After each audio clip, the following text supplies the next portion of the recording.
My dear students, welcome back to our channel. Students, in this video I am explaining Telangana Intermediate First Year. Subject Botany. Part B. Short questions, 4 marks. Let's start quick revision. First important question is 1. What are the characteristic features of euglenoids? Euglenoids are a group of simple, single-celled organisms found in water. They have some unique features. 1. Shape and movement. Euglenoids are usually elongated and can move using a whip-like tail called a flagellum. 2. Chloroplasts. Some euglenoids, like Euglena, have green pigment, chloroplasts, and can make their own food through photosynthesis, just like plants. 3. No cell wall. Unlike plants, euglenoids don't have a rigid cell wall, so they can change shape. 4. Eye spot. Many euglenoids have a small red spot that helps them sense light, allowing them to move toward light for photosynthesis. 5. Heterotrophic. When there's no light, some euglenoids can also feed on small particles or other organisms. For example, Euglena is a common euglenoid found in ponds and can both make food through sunlight and eat other tiny organisms when needed. Next important question is 2. State the location and function of different types of meristems. Meristems are special regions in plants where cells keep dividing to help the plant grow. There are 3 main types. 1. Apical meristem, found at the tips of roots and stems. It helps the plant grow in length, height or depth. For example, the growth at the tip of a tree branch is due to the apical meristem. 2. Lateral meristem, located in the middle of stems and roots. It helps the plant grow in thickness or girth. The growth of a tree's trunk is due to the lateral meristem, specifically the cambium. 3. Intercalary meristem, found in the middle of leaves or stems, mainly in grasses. It allows plants to grow quickly in certain parts, like grass growing back after being cut. Each type of meristem plays a key role in how plants grow and develop, either in length, thickness, or specific areas of the plant. Next important question is 3. Describe the essential floral parts of plants belonging to Liliaceae. The Liliaceae family includes plants like lilies and tulips. These plants have some common floral parts. 1. Sepals. These are the outermost parts that protect the flower bud before it opens. They are usually green or leaf-like. 2. Petals. The colorful, showy parts of the flower that attract pollinators like bees and butterflies. They are often large and brightly colored. 3. Stamens, the male reproductive parts. Each stamen has an anther, where pollen is made, and a filament, a stalk that holds the anther. 4. Pistil, the female reproductive part. It includes the stigma, where pollen lands, style, the tube connecting the stigma to the ovary, and ovary, where seeds are formed. For example, in a lily flower, you can see the bright petals, the tall stamens with anthers, and the central pistil. All these parts work together for pollination and seed formation. Next important question is 4. Describe the essential organs of solanaceae. The solanaceae family, also known as the nightshade family, includes plants like tomatoes, potatoes, and peppers. These plants have the following essential organs. 1. Roots. The roots anchor the plant in the soil and absorb water and nutrients. For example, potato plants have thick, swollen roots called tubers that store food. 2. Stem. The stem supports the plant, carrying water, nutrients, and food between the roots and leaves. In tomatoes, the stem holds the plant upright. 3. Leaves. Leaves are important for photosynthesis. where the plant makes its own food using sunlight. They also help in gas exchange, oxygen and carbon dioxide. Tomato leaves are usually broad and green. 4. Flowers. The flowers are the reproductive organs. In Solanaceae, flowers are often five-petaled and can be white, purple, or yellow, like in eggplants. 5. Fruits. These plants produce fruits that contain seeds. For example, a tomato is a fruit that holds seeds for the next generation. These organs work together to help the plant grow, reproduce, and survive. Next important question is 5. Explain Prophase I of meiosis. V.V.IMP. Prophase I is the first stage of meiosis, where a cell divides to produce 4 sex cells, like sperm or eggs. It's important for creating genetic diversity. Here's what happens during Prophase I. 1. Chromosomes condense. The chromatin, thread-like DNA, in the nucleus becomes thick and visible as chromosomes. 2. Homologous chromosomes pair up. Each chromosome pairs with its matching chromosome, one from mom, one from dad, to form homologous pairs. 3. Crossing over. The homologous chromosomes exchange pieces of DNA. This is called crossing over and it creates genetic variety, mixing the genes from both parents. 4. Nuclear membrane breaks down. The protective nuclear membrane starts to disappear, allowing the chromosomes to move freely. 5. Spindle fibers form. Structures called spindle fibers begin to form, which will help move the chromosomes later. For example, in humans, this process happens in cells that will eventually become sperm or eggs, ensuring genetic variety in offspring. Next important question is 6. What are hydrophytes? Briefly discuss the different kinds of hydrophytes with examples. Hydrophytes are plants that grow in or near water. These plants are specially adapted to live in wet environments. There are 3 main types of hydrophytes. 1. Emergent hydrophytes. These plants grow in water but their stems and leaves rise above the surface. They have roots in the soil underwater. An example is the cattail. 2. Floating hydrophytes. These plants float on the surface of the water. They have large, air-filled spaces in their leaves to help them stay afloat. An example is water lilies. 3. Submerged hydrophytes. These plants grow completely underwater.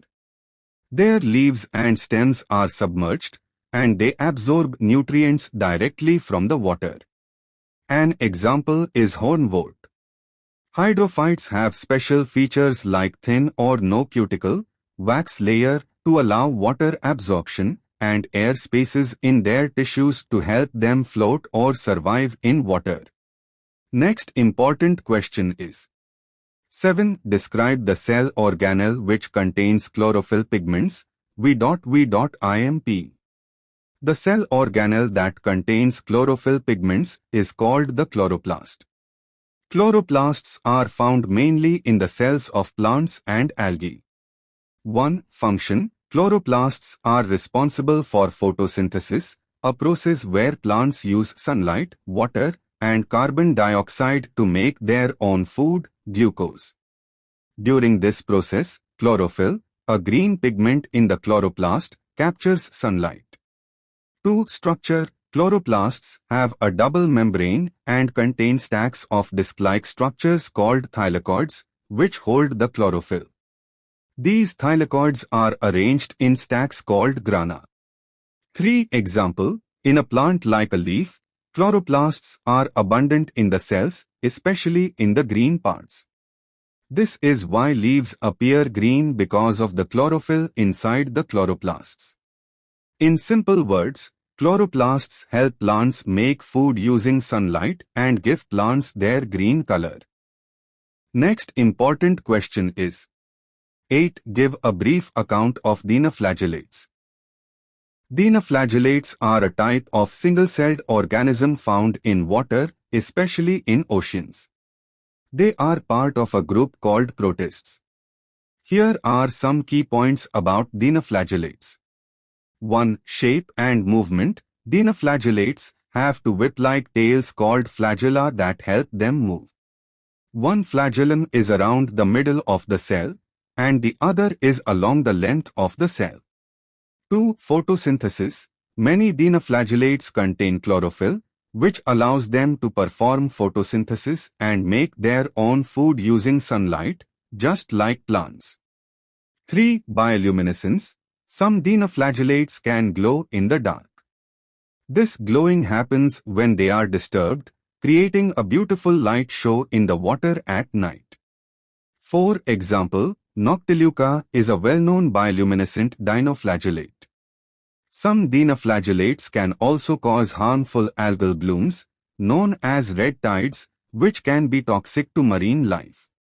Dinoflagellates play an important role in aquatic ecosystems. Next important question is 9. Differentiate between red algae and brown algae. Red algae and brown algae are both types of seaweed, but they have some important differences. 1. Color. Red algae, they are mainly red or purple due to the pigment phycoerythrin. This pigment helps them absorb light in deeper waters. Brown algae, they are usually brown or olive green because of the pigment fuchsanthin. 2. Habitat. Red algae, they are mostly found in deeper or warmer waters. Brown algae, they are commonly found in colder coastal waters. 3. Structure. Red algae, they often have a delicate, thin structure. Brown algae, they are usually larger and have a thicker, more complex structure like kelp. 4. Examples. Red algae, Porphyra, used to make sushi. Brown algae, Laminaria, a type of kelp. In short, red algae are typically smaller, found in deeper waters, and have red pigments, while brown algae are larger, found in colder waters, and have brown pigments. Next important question is 10. Describe any two special types of inflorescences. Inflorescence refers to the arrangement of flowers on a plant. Here are two special types. 1. Raceme. In a raceme, the flowers are attached to the main stem by short stalks, pedicels, and they bloom from the bottom to the top. This means the oldest flowers are at the bottom and the youngest ones are at the top. An example of a plant with a raceme inflorescence is mustard.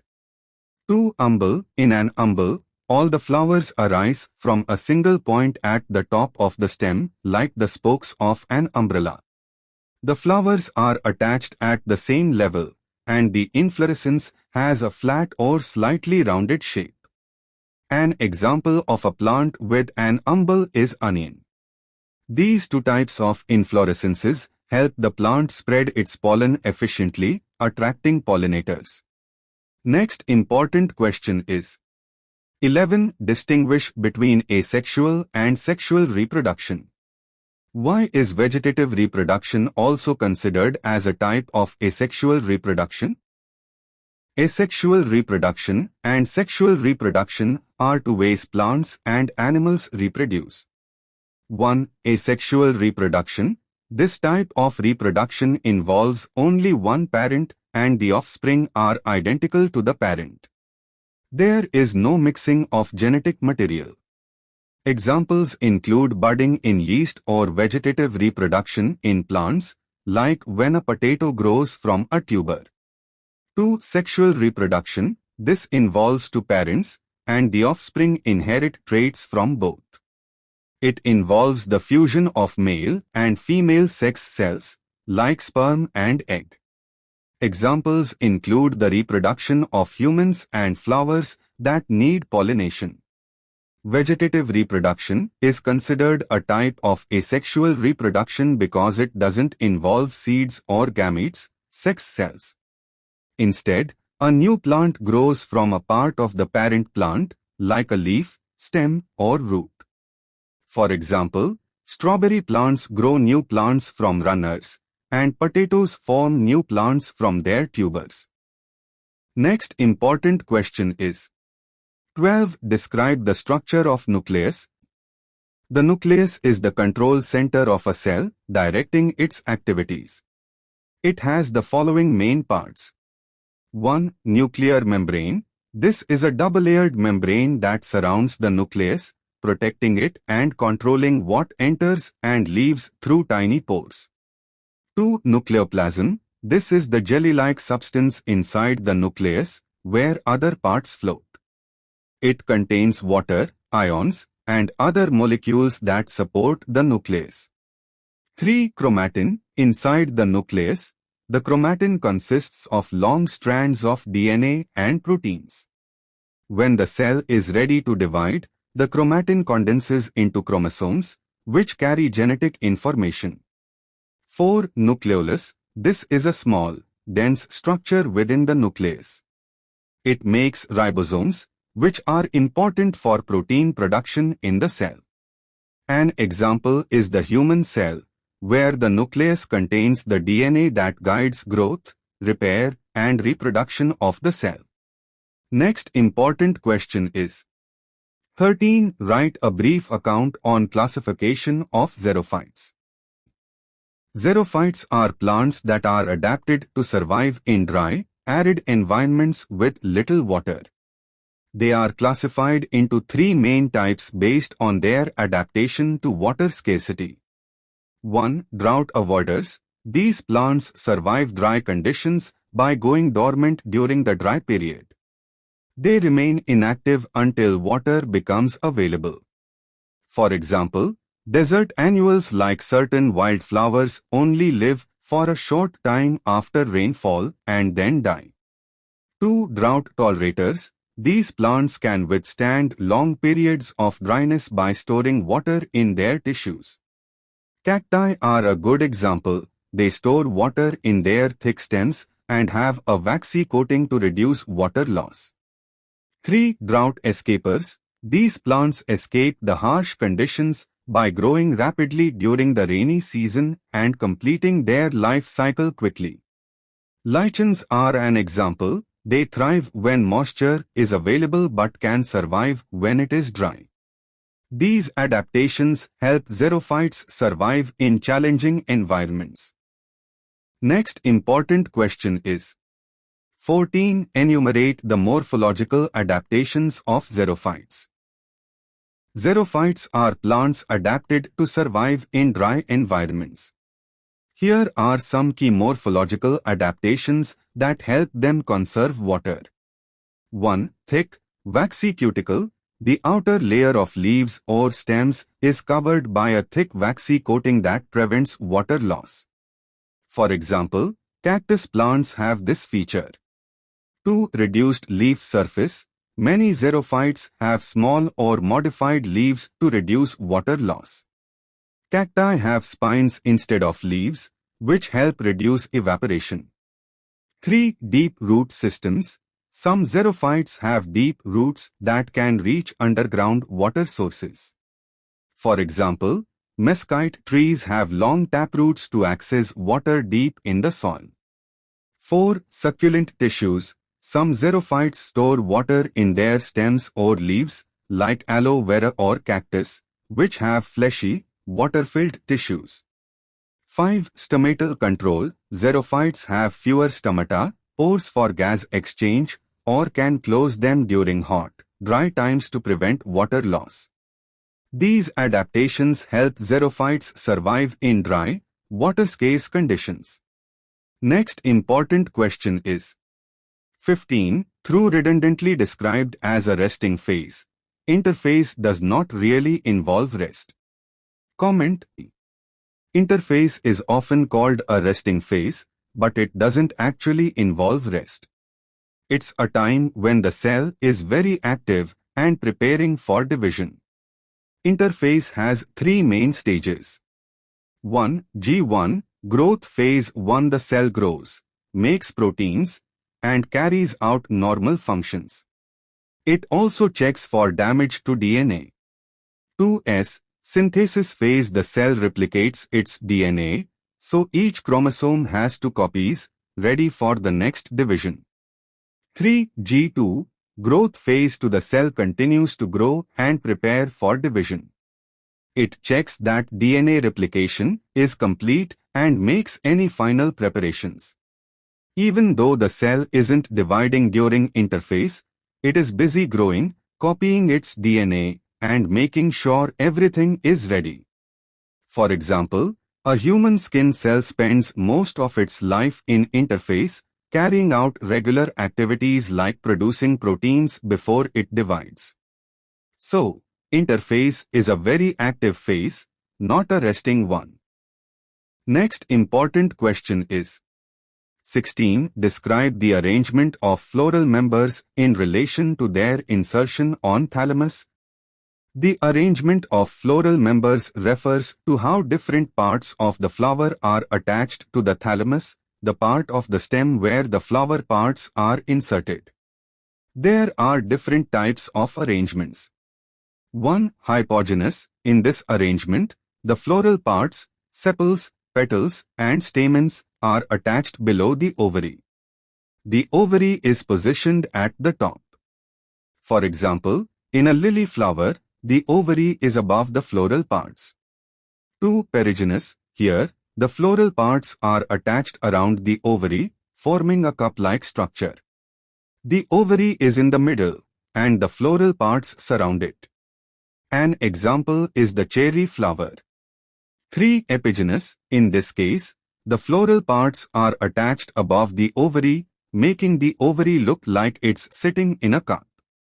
An example is the apple flower. These arrangements affect how flowers are pollinated and their overall structure. I hope you understand easily each question.